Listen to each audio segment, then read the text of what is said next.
Hey, Al, let's talk about the most relationally corrosive habit in parenting and marriage: contempt. Have you ever noticed how a child or even a spouse slowly pulls away and you're not quite sure why?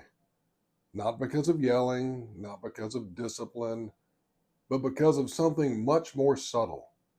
Today, I want to talk about contempt: what it is, how it shows up in parenting and marriage, and how to correct behavior without damaging your relationship. What is contempt? Contempt is an emotion and an attitude and actions characterized by disdain, disrespect, and a feeling of superiority. At best, it communicates, "You're beneath me." At worst, it communicates, "I can't stand you." And here's the important thing: contempt is often so subtle. It shows up in your tone of voice, or eye rolls, or subtle sarcasm, little comments that carry a message underneath the words. Many times we don't even realize we're doing it. What does contempt sound like?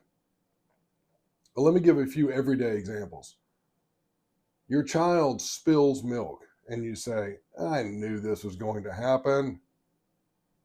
What is the message your child received? The message he received is, "You always mess things up." Or your spouse asks where something is, and the response is from you a sarcastic, "Where it's always been, under the sink," or something like that. The message received is, "You are incompetent." A child brings you his homework and hears, "About time." The message received from you is, "There's something wrong with you because it took you so long." Contempt always carries an identity message, not just a behavior correction. It sends a message about something deeper inside of someone. Let's think about what happens in your marriage. In marriage, contempt usually creates distance. Who wants to be around someone who makes them feel like they don't measure up? So what happens? You stay longer at work, you spend more time on your phone, you drift into hobbies and distractions. You begin to avoid the person, not out of rebellion, but out of self-protection.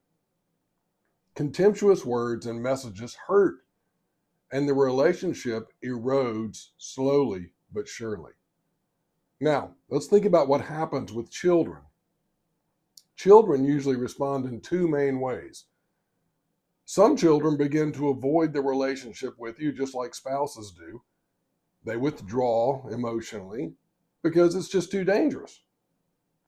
Others, unfortunately, accept contempt as normal, and they become chronic people pleasers, constantly trying to gain approval. Either way, relationship is weakened, and relationship is the soil where your influence in your child's life grows. There's also a spiritual dimension to contempt. As parents, we're all modeling something bigger than ourselves. Our job is to model the grace-giving but just love of God. If our children constantly feel contempt from us, they will begin to assume that God feels the same way about them. But Scripture shows us a different picture. God is not contemptuous toward us, his children. He is grieved by sin, yes, but he is also patient, merciful, and eager for reconciliation. Like the father in the story of the prodigal son, he longs for our return and rejoices when we come home. Not a shred of contempt. Even though our sinful minds think punishment, we think that punishment would not be out of the question. Only grace and mercy is what God shows. The father in that story only wants good things for his child, and so does God for us. So what to do instead? How do we correct behavior without attacking our child's identity and breaking our child down? How do we say, That thing you did was wrong, but you are not wrong.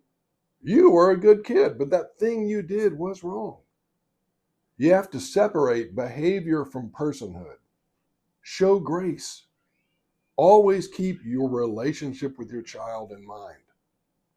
Ask yourself, how would it feel if I heard these words from my own parent? If somebody was saying them to me? And then when you mess up, and we all do, seek forgiveness and reconciliation. That alone is powerfully modeling God's grace-giving love.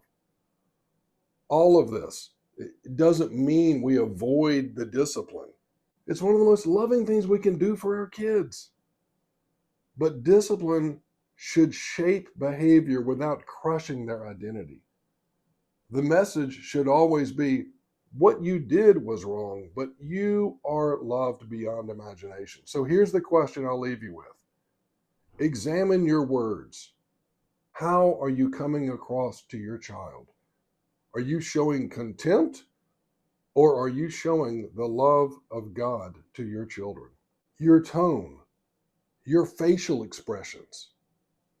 Are you accidentally communicating contempt to the people that you love the most? Because relationships rarely collapse overnight. They usually erode slowly, bit by bit, through small moments repeated over and over time. And the good news is, small moments of grace repeated over time rebuild those relationships as well. If this video was helpful, consider sharing it with another parent or spouse who might need encouragement. Contempt is just so corrosive. Let's work to avoid it. If you like what I'm putting out, follow me and subscribe.